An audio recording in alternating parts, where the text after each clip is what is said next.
मैं समझता हूँ कि हुकूमत की ये अहम ज़िम्मेदारी है कि ये मुज़ाकरात की तरफ जाए। 70% अवाम उनका नंबर 1 इशू महंगाई है। कुछ देर मुज़ाकरात करें, जब आपको थोड़ा सांस मिल जाए तो फिर आप दोबारा से मैदान में उतर जाएं। PTI ने ये मुख्तलिफ चालें चलती रहनी, उसकी वजह यह है कि ये उनके DNA में शामिल है। तो जनाब, मुल्क में सियासी इस्तेहकाम का एक जो ख्वाब है वो अभी तक ताबीर नहीं हो पा रहा। मसाइल हैं कि हल होने की बजाय मजीद उलझते ही जा रहे हैं। PTI के बाद अब मौलाना मैदान में दिखाई दे रहे हैं। मदारिस रजिस्ट्रेशन बिल का मामला हल ना करने पर उन्होंने सड़कों पर आने और एहतजाज करने की धमकी दे दी थी। इसमें पहले हमने देखा कि हुकूमत की जानिब से मौलाना का ये मुतालबा तो मान लिया गया, लेकिन बाद में हुकूमत को एहसास हुआ कि मौलाना ने उनसे क्या मनवाया है, जिसका अब उन्हें इदराक हो रहा है और अब वो रोड़े अटकाने की कोशिश कर रहे हैं, ले तो लाल से काम ले रहे हैं। जबकि दूसरी जानिब सिविल नाफरमानी की तहरीक से PTI पीछे हटने लगी है।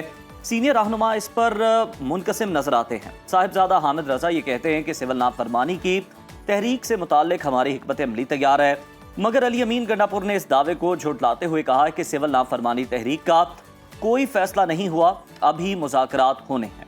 ताहम अपोजिशन लीडर उमर अयूब ने कहा है कि बानी PTI के हुक्म पर 13 दिसंबर को पेशावर में दुआ और जिरगा करेंगे, जिसमें तमाम सियासी जमातों को दावत दी जाएगी। मुज़ाकरात के हवाले से उनका कहना था कि 5 रुकनी कमेटी सबसे मुज़ाकरात करेगी। इसी तमाम सूरत हाल पर बात करने के लिए इस वक्त हमारे साथ सीनियर सियासतदान मौजूद हैं। दानियाल अजीज़ साहब, बहुत शुक्रिया दानियाल साहब आपके वक्त का।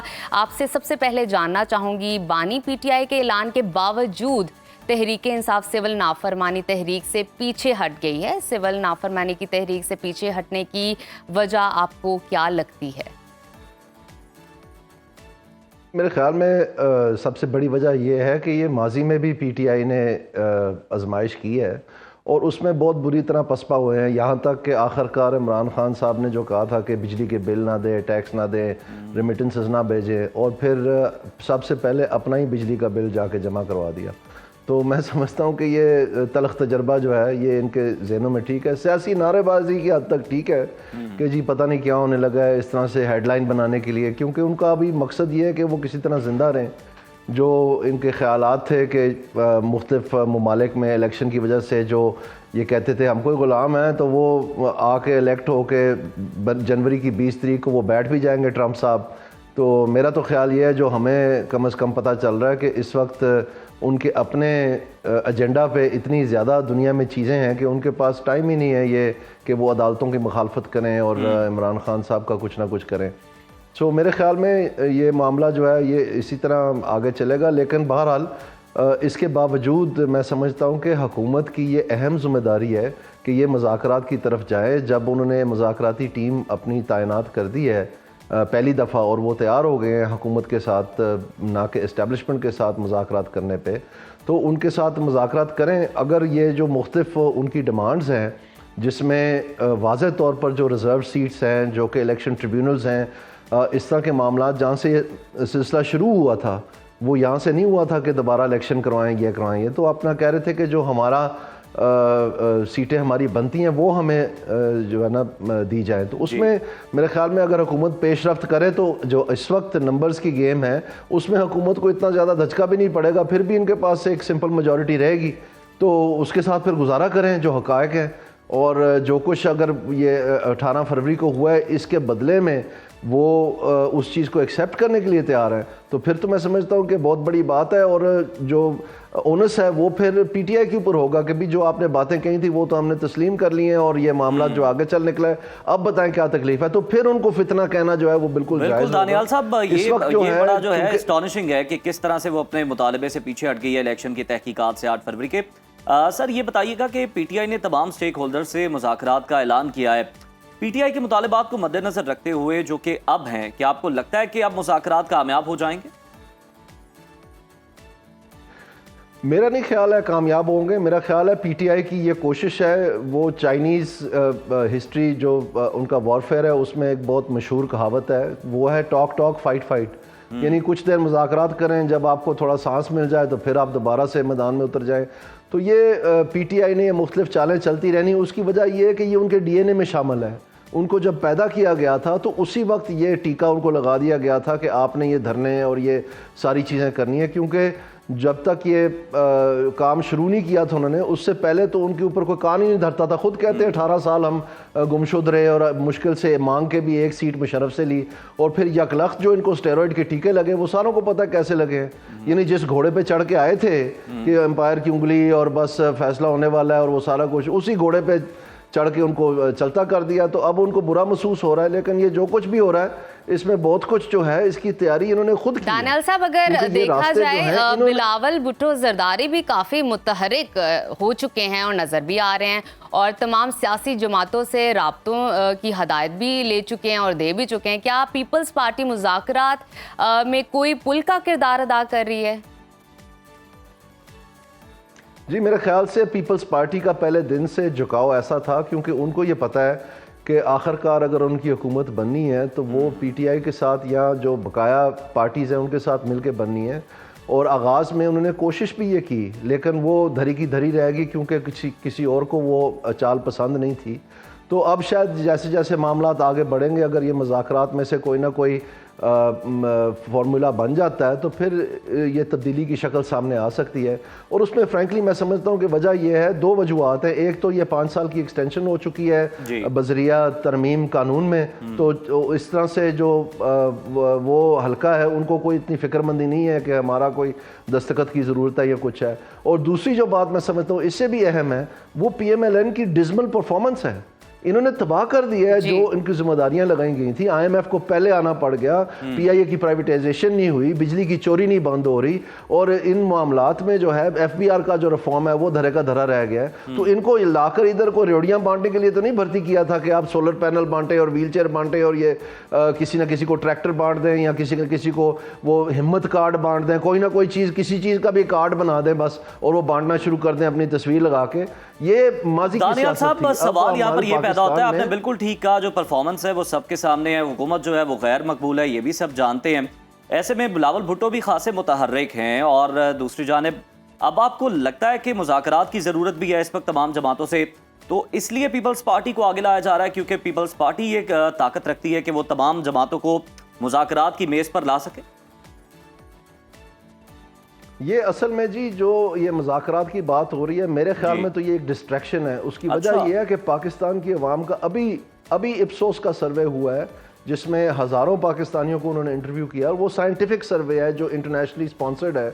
उसमें उन्होंने ये बताया कि अभी भी जो है 70% अवाम, उनका नंबर 1 इशू महंगाई है। तो हुकूमत एक तरफ बगले बजा रही है कि हमने महंगाई में बड़ा कमाल कर दिया।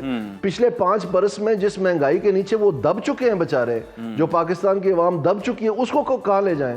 अगर इस वक्त भी 5% अगर महंगाई की शरह बढ़ती जा रही है तो फिर बेचारे ये लोगों की तो नस्तो नबूत हो गए, तबाह हो गए हैं लोग। और इसी तरह से बिजली में जो अभी आने वाला वक्त है, ये हुकूमत गलत बता रही है कि बिजली के बिल कम होने लगे हैं। ये विंटर पैकेज ये 2-2 महीने की चेपियां लगा के पहले भी IMF से मुंह की खा चुके हैं। ये हल क्यों नहीं करते मसला? असल में इनके पास हल है ही कोई नहीं। दानियाल साहब, तो बिल की भी आप बात बता रहे हैं, और साथ ही देखें ना, ये भी एक अब इसे प्रोपेगेंडा कहें या क्या कहें। आखिरी बात, जी जरूर मुकम्मल कीजिए। आखिरी बात मैं आपको ये कहना चाहता हूँ कि अगर ये रिहा कर दें इमरान खान साहब को, उनको भी वज़ीर आज़म बना दें, तो उनके पास भी कोई हल नहीं है।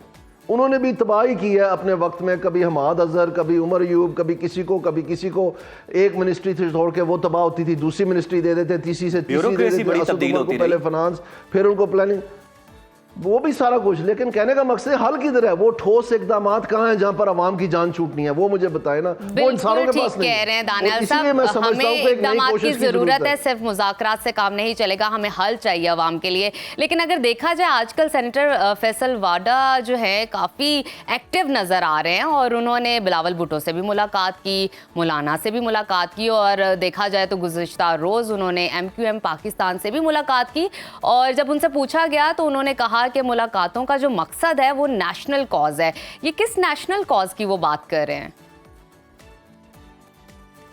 जी, मेरे ख्याल में मैं दोबारा अर्ज़ करता हूँ, अगर यहाँ पर कोई हिलजुल होनी है, और मैं फिर से आपको याद दहानी करवाना चाहता हूँ कि IMF की टीम अभी होके गई है, मार्च में उनका रिव्यू फिर से शुरू होना है, जो पहला रिव्यू होना है बाई एनुअल। और उस वक्त तक अगर पाकिस्तान ने अपने ये हालात दुरुस्त ना किए, देखें ना कहाँ वो सारा कुछ, इस वक्त पिछले महीने खसारा जो है वो 100 अरब से बढ़ गया।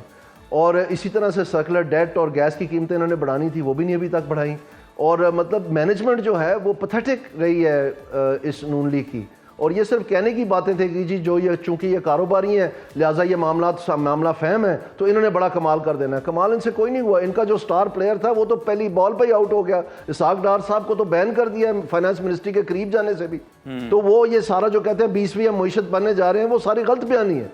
ये अगर पाकिस्तान मुस्लिम लीग की हुकूमत बनी होती 18 में फ़र्ज़ करें तो आपका क्या ख्याल है उन्होंने IMF के पास नहीं जाना था? घुटनों के बल जाना था उन्होंने IMF के पास, क्योंकि वो जो तबाही इन्होंने मचाई थी जिसके बारे में मैं उस वक्त भी आवाज़ उठाता था नून लीग में होते हुए, और उसमें जो मुश्किलात मुझे पेश आई मुझे पता है, मेरे खुदा को पता है कि क्या आई, क्योंकि उस वक्त डार साहब ऑल एंड ऑल थे। अब वो जो है वहाँ पर बैठ के प्राइवेटाइजेशन का सत्यानाश कर दिया। अभी हमने डिस्कोस प्राइवेटाइज करनी है, चले PIA तो नहीं हुआ। तो आपका क्या ख्याल है पूरी दुनिया जो देख रही है प्राइवेटाइजेशन का प्रोसेस, क्या ये उनका काम था कि वो कहते हैं कि जनाब इतने आप जहाज़ बढ़ाएंगे, इतने आप रूट बढ़ाएंगे? वो बिडर्स ने कहा, जो असल बिडर्स थे, कि जी फिर आपने चलाना है, आपने आपसे तो खुद तो चला नहीं, तो अब आप हमें बता रहे हैं तो आप ही चला लें। तो इस तरह से इन्होंने वो स्कटल की है PIA की प्राइवेटाइजेशन। और उसके बाद अब वहाँ पर एक जनरल साहब को डाल दिया गया, उनको एक अडल्ट इन द रूम चाहिए क्योंकि ये इनकी अपनी नीयत में फतूर है। और इसमें जो डिस्कोस की प्राइवेटाइजेशन जिससे आवाम की जान छूटनी थी वो सारी की सारी ओवरशैडो हो गई है इस फेलियर से। तो अब वो भी इन्वेस्टर जो इंटरनेशनल और डोमेस्टिक वो कहाँ सामने आएंगे जब आप इस तरह का रवैया रखेंगे? तो इस तरह से मैं समझता हूँ कि ये अनटोल्ड नुकसान जो है वो करते चले जा रहे हैं बावजूद उसके के। और ये PMLN की पॉलिटिकल लीडरशिप है। फाइनेंस मिनिस्टर साहब तो अपनी जगह चाह रहे हैं कि मामलात को आगे बढ़ाएं। 14 अगस्त को इन्होंने बड़े धूमधाम से बताया सारे पाकिस्तान को कि जी हम इकोनॉमिक प्लान ला रहे हैं। वो प्लान किधर गया? उसकी तो बात ही नहीं कर रहे आप। उसकी कुछ जो है झलकियां भी दिखानी, कर्टन रेजर दिखाने शुरू कर दिए थे कि जी उसमें ये है उसमें ये है। और फिर 14 अगस्त को ड्रॉप सीन हो गया, ये दुम दबा के भाग गए और कह दिया कि जी वो डार साहब को भेज दी गई रिव्यू के लिए। अब कितने महीने हो गए, वो किधर गई? इसका मतलब है इनके पास प्लान ही कोई नहीं है या इनमें इतफाक ही नहीं है। तो जाहिर बात है फिर सारे तो इससे तंग पड़ रहे हैं कि भाई इनके पास तो सलीका ही कोई नहीं है, इनको समझ ही कोई नहीं है, इनको सिरा ही नहीं मिल रहा। बिल्कुल ठीक है आपकी बात। ये जो है ना, हुकूमत को अपनी कारकर्दगी पर भी फोकस करना चाहिए बजाय कि एक पार्टी को जो है ना दीवार के साथ लगाने के। अपनी तमाम तर तवानाइयाँ अवामी फलाह बहबूद पर लगानी चाहिए। बहुत शुक्रिया दानियाल अजीज साहब आपके कीमती वक्त का।